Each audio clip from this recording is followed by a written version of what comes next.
seamless and contactless is the buzzword today. I think all the aviation industry, airports, and airlines included are upgrading their systems to this kind of technology.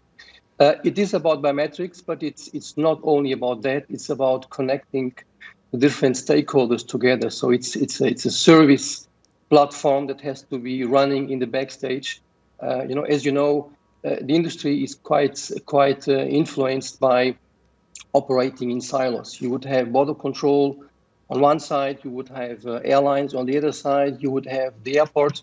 Normally, these stakeholders don't talk to each other. They don't change information, they don't change data.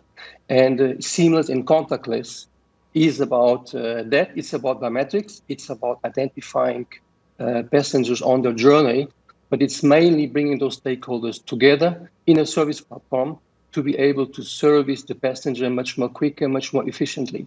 A boarding process, a check-in in the lounge doesn't have to happen in the moment the passenger walks through. It can happen at a much earlier stage.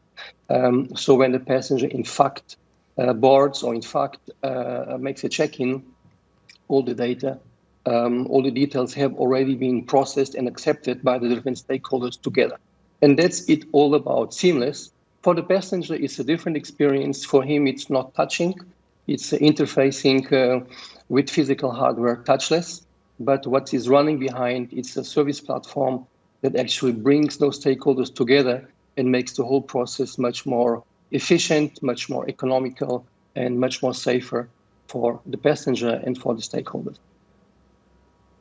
So, Miguel, what's interesting is that the virus has obviously hit fast forward on a number of things. Among them, as you pointed out, is this investment in infrastructure and technology to improve the contactless experience, to ensure that large crowds of international travellers can safely make their way through international airports. But the question is, do you think we're likely to see a slowdown? Because the aviation industry is on its knees. That obviously has a significant flow-over effect onto the airport industry. Are we going to see a slowdown in investment into some of this technology, given the fact that many airports might not be able to afford it anymore? So we will see a slowdown, of course. I don't think that the investment and the projects behind this, either by the airlines or by the airports or by governments, will disappear. In the contrary, they have been intensified. But I think the time frame where those kind of technologies are going to be implemented will take longer. So we believe that we're going to have a delay in our planning between 18 to 24 months. But this is a huge opportunity for the stakeholders to invest properly in technologies, knowing that passengers will come back, the confidence will come back, regulations will be different, and they have to scale up for this kind of new normality.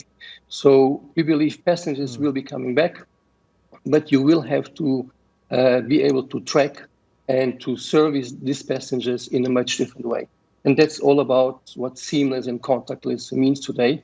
And all the services running in the backstage where the different stakeholders finally are obliged to work closer together to interchange information, to anticipate much earlier peaks, for example, and provide a much better experience for the user, for the passenger.